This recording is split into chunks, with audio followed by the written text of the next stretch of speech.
So your doctor just told you had a thyroid problem and you need thyroid medication, but here's one thing no one is telling you.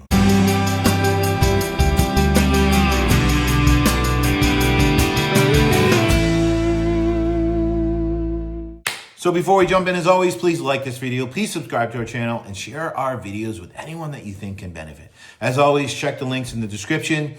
You can listen to our podcast, set up a 15-minute consult so we can chat with you to find the best program fit for you, whether it's our 90-day Nourish Nervous System program or our one-on-one coaching called The Foundation. Let's jump in. You know, for about 10 years of our clinical experience, we focused on thyroid and thyroid health, hypothyroidism, hyperthyroidism, the list goes on, Graves, etc. I would say what I feel in my experience is probably one of the most mismanaged adaptations, because remember that your symptoms are just adaptations. They're truly not a disease, right? Adaptations from how you're living. They're manifestations of your story, right? Truly, it's not like someone waves a wand and says, you have a thyroid issue. Probably one of the most mismanaged diseases in Western medicine. I would say that working with people, seeing their labs, seeing their old labs where the doctor said you need to go on medication, what I see the most is 90% of the time people putting on it when they don't need to be on it, and people being put on too high of a dose.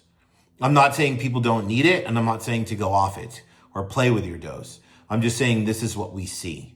We see people maybe even getting good results, lab results, but they feel worse.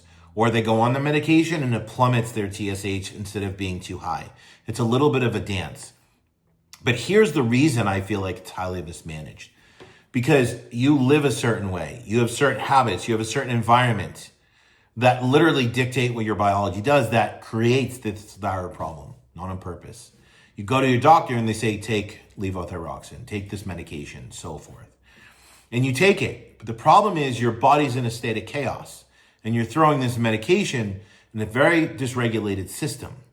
So when you throw medication into a dysregulated system, the thought is it's going to fix the dysregulation. It doesn't work like that. It doesn't work like that at all with thyroid medication. It might create a good lab, but a lot of the times you don't feel better.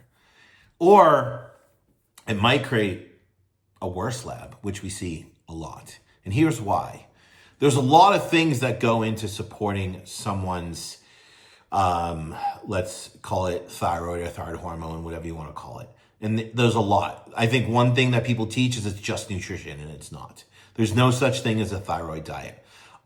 What we focus on with nutrition is done in a way to work on their feeding window, fueling window, and create a personalized way of eating that really creates sustainability during the day.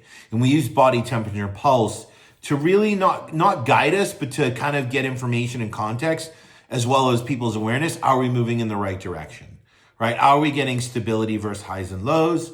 You know, are we putting enough fuel in the fire to create that sustainability over time? But a lot of people promote it's just about carbohydrates because we need that, and our cells, need glucose, and that can downregulate cortisol. Unfortunately, it doesn't work like that. Really, how you should eat is based on where you live, the season, and your current biological state, right? The one missing piece that we've seen that we started to incorporate over the past probably 6-7 years that got people the best results is their light environment. And here's why. Because you're probably saying this is so silly, it's so simple, and it really is. But when you think of the thyroid, it literally fluctuates with the seasons. In the winter, we have shorter days and they're darker earlier. We produce more mTOR, more melatonin. Winter's about hibernation and repair. A lot of the systems naturally slow down, one of them being the thyroid. You're going to see less thyroid activity, T3, T4, and less TSH. It's an adaptation to your environment. You want another example? When you get pregnant, what happens with most women? They get pushed hypothyroid. Your TSH is high. For a lot of women, not all, it's an adaptation to being pregnant. Just like your breasts enlarge, just like you gain weight, just like you get swelling, it's the IV for the baby within reason. These are all adaptations, right? Now, I'm not going to deny and say a lot of women go into pregnancy in debt, and yes, there can be a thyroid, issue created. But remember, more demand on the system, and the thyroid's going to kick in to meet that demand. And when you can't, of course, it's stress. You end up with a thyroid problem. But from an adaptation standpoint, we see this. We see less activity in the winter, way more activity in the summer, right? Summer, longer days, more sunlight, more NPK, we're more anabolic. The list goes on. But the thyroid is under direct control of the hypothalamus, which is under the neurons in the hypothalamus are under direct control of circadian.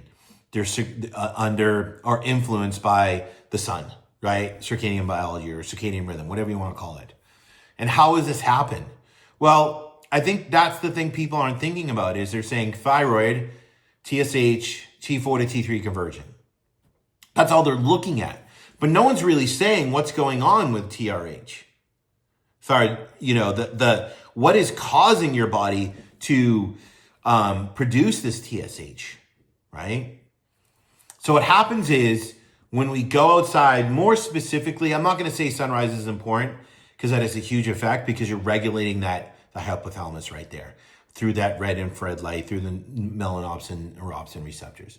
But it's really that, which really sets you up, I should say, with that sunrise, to strengthen your relationship with going to sleep at night. The key, I think, time of day when we talk about the thyroid is UVA for many reasons, but UVA and those UV photons activate tyrosine and convert it into what? Thyroid hormone. And this is key. This is key for many reasons. At the same time, you convert tryptophan to serotonin, which is used to produce melatonin at night. So we get more thyroid hormone activity during the day because of the sun's influence on those receptors through the retinal hypothalamic tract to the hypothalamus, which activates HPA adrenals, T thyroid, gut gonad. So you're talking about that hypothalamus pituitary communication. It's not just about TSH. We have to start focusing on what is causing the pituitary to produce that TSH. It's the hypothalamus. What is the hypothalamus directly under control of its sunlight? And I'm not saying your habits and behaviors and your rhythms and nutrition are not important, but this is the catalyst. And at the same time, when you really focus on that morning and those morning times of sunlight, the other piece to this, which is really important, is it sets you up for a good night's sleep when you focus on your nighttime routine and sunset, etc. Why? Because now melatonin is going to come out to play. This is important. What does melatonin do? Autophagy, mitophagy. And this is why under one of the many organs, glands, systems, etc. that repairs, it repairs at night. So you're going to see more thyroid hormone during the day activity, and you're going to see more TSH activity at night. Thyroid hormone's repairing, we're more active. We're repairing, we're more active. This is the cycle that needs to happen for the thyroid to work efficiently. So when our daytime habits don't match our daytime biology and what it needs to be doing during the day, right? Same at night, there's a disconnect. There's no coherence anymore, right? So you get altered thyroid hormone activity and lack of thyroid hormone repair and cell repair. So what happens now is we start getting these symptoms of hypothyroidism, right? I would say more chronically on the spectrum, you're going to see even more chronic symptoms of hyperthyroidism. I look at hyperthyroidism as you've been pushing the pedal to the metal for so long, and now your car is out of control. And no matter, even if you take your foot off the gas, it's still going to go straight ahead as fast as possible, right? It's just on that spectrum of hypothyroidism. So what am I saying? I'm not saying just go outside and you're going to fix your thyroid. I'm saying that, yes, you should be focusing on nutrition, but based on your current state and where you live, current state physiologically and where you live. You need to be focusing your habits and behaviors. You can't heal in the same environment you got sick. You have to look at how you're coming into the day, how you're moving through the day. Are you resourcing yourself? Are you taking time outs? Are you doing things differently? And 3, that you need to start getting outside. You have to, and also protecting yourself from blue light when you're inside with shutting off lights or wearing blue blockers.